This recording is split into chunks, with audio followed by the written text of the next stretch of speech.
John McCain that now led to this on happening. stage with Cindy McCain, Sarah Palin, and her husband Todd. Let's listen in.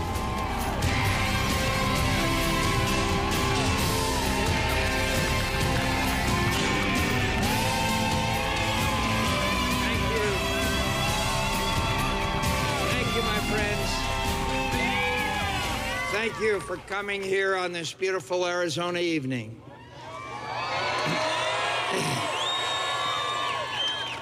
My friends, we have come to the end of a long journey.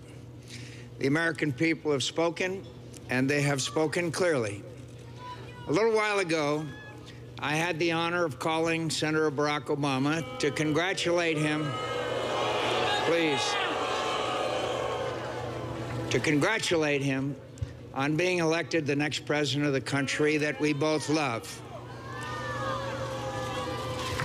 In a contest as long and difficult as this campaign has been, his success alone commands my respect for his ability and perseverance. But that he managed to do so by inspiring the hopes of so many millions of Americans who had once wrongly believed that they had little at stake or little influence in the election of an American president is something I deeply admire and commend him for achieving.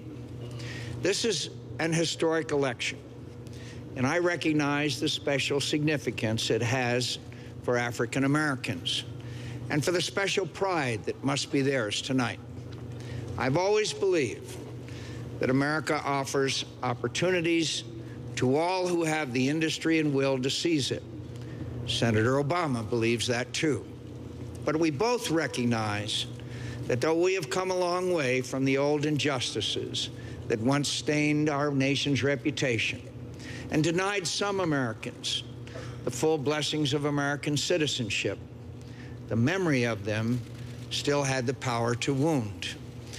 A century ago, President Theodore Roosevelt's invitation of Booker T. Washington to dine at the White House was taken as an outrage in many quarters. America today is a world away from the cruel and prideful bigotry of that time. There is no better evidence of this than the election of an African American to the presidency of the United States.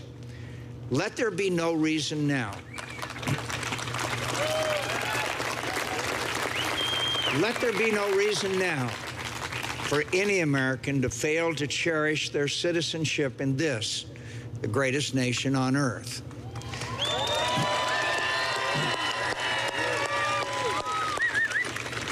Senator Obama has achieved a great thing for himself and for his country.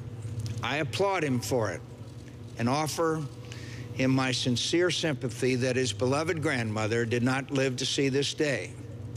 Though our faith assures us she is at rest in the presence of her Creator, and so very proud of the good man she helped raise.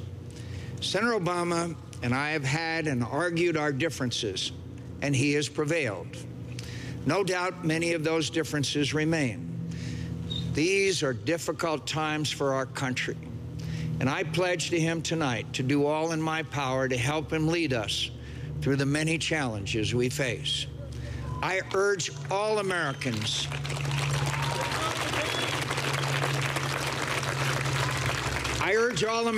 who supported me to join me in not just congratulating him, but offering our next president our goodwill and earnest effort to find ways to come together, to find the necessary compromises, to bridge our differences, and help restore our prosperity, defend our security in a dangerous world, and leave our children and grandchildren a stronger, better country than we inherited.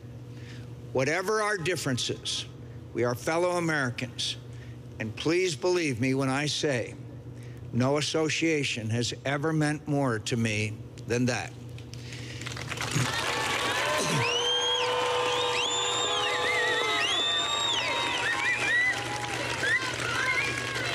It is natural.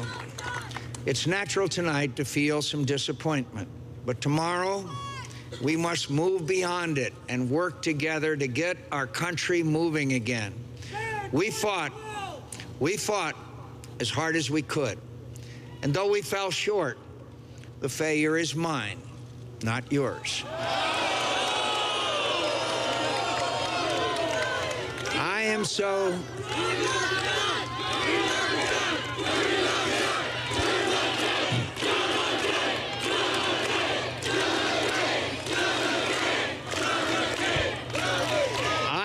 deeply grateful to all of you for the great honor of your support and for all you have done for me. I wish the outcome had been different, my friends. The road was a difficult one from the outset, but your support and friendship never wavered. I cannot adequately express how deeply indebted I am to you. I'm especially grateful to my wife, Cindy, my children, my dear mother,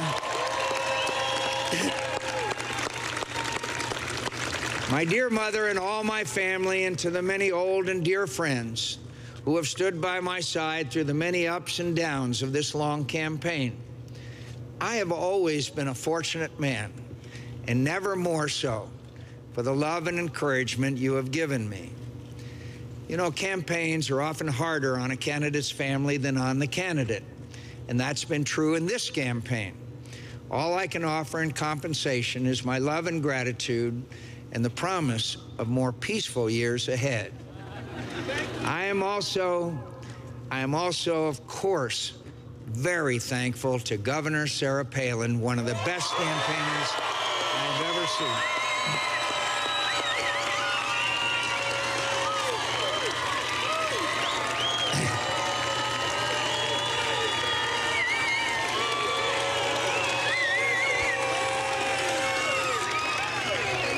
One of the best campaigners I have ever seen, and an impressive new voice in our party for reform and the principles that have always been our greatest strength. Her husband, Todd, and their 5 beautiful children for their tireless dedication to our cause and the courage and grace they showed in the rough and tumble of a presidential campaign. We can all look forward with great interest to her future service to Alaska, the Republican Party, and our country.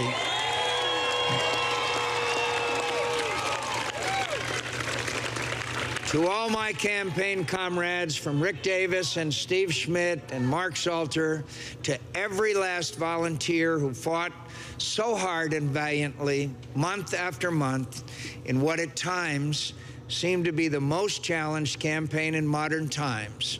Thank you so much.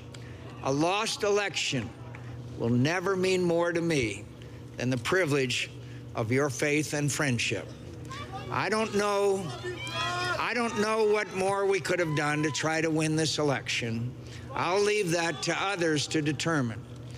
Every candidate makes mistakes, and I'm sure I made my share of them. But I won't spend a moment of the future regretting what might have been. This campaign was and will remain the great honor of my life. And my heart is filled with nothing but gratitude for the experience, and to the American people for giving me a fair hearing before deciding that Senator Obama and my old friend, Senator Joe Biden, should have the honor of leading us for the next 4 years. Please, please. I would not be an American worthy of the name should I regret a fate that has allowed me the extraordinary privilege of serving this country for a half a century. Today, I was a candidate for the highest office in the country I love so much. And tonight, I remain her servant. That is blessing enough for anyone, and I thank the people of Arizona for it.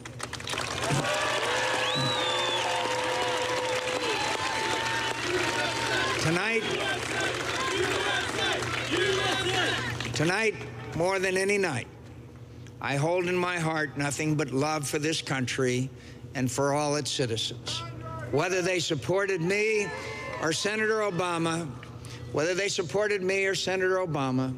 I wish Godspeed to the man who was my former opponent and will be my president.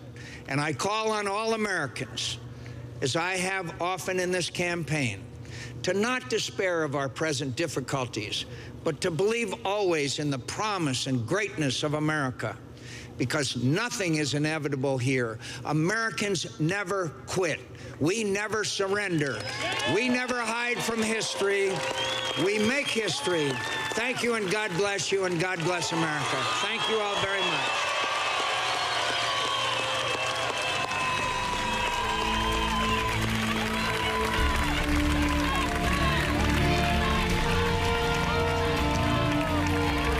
So there he is, a very, very gracious concession speech by Senator McCain. There he is with his wife, Cindy, and the Alaska governor, Sarah Palin, and her husband, Todd. They are in Phoenix, Arizona right now. They certainly had hoped it wouldn't end like this, but it has. Barack Obama will become the 44th president of the United States, and Joe Biden will become the vice president of the United States. The governors of Illinois and of Delaware will now have to get replacements for both. Joe Biden, among other things, was reelected as senator from Delaware tonight, but he'll be replaced in the U.S. Senate by the governor there, and in Illinois there will be a new senator as well. Both Barack Obama and Joe Biden now will get ready for this transition period between now and January 20th, 2009, when they will be sworn in on the Capitol steps of the United States Congress, and they will become the next president and vice president of the United States. Senator Obama is getting ready to speak to a crowd. He's going to come over to Grant Park. There you see these live pictures from Chicago. He was on the phone earlier. He took Senator McCain's concession call. They spoke. We're told it was a very, very gracious conversation. But now this crowd in Chicago, very different than the crowd we just saw in Phoenix, Arizona at the Biltmore Hotel. There are tens of thousands of people, maybe hundreds of thousands, who have gathered in Grant Park in Chicago to hear from Barack Obama. He will become the next president of the United States. I think it's fair to say, Anderson, that millions and millions of people, not only in the United States, but around the world, and they're watching here on CNN and CNN International in more than 240 countries and territories, they will never forget where they were precisely when it was reported at 11 p.m. on the East Coast of the United States, when we reported that Barack Obama will become the president-elect of the United States. It's one of those rare moments people will always remember where they were. It will be when Barack Obama takes the stage there at Grant Park in front of that crowd, which has been there, has been slowly building throughout the evening, a crowd which, more than anything, I think right now wants to see Barack Obama and his wife and their children and Joe Biden on that stage, as if to confirm what we already know, but just to confirm that Barack Obama will be the next president of the United States. It will be a remarkable moment for those Obama supporters who thought the moment when he accepted the Democratic nomination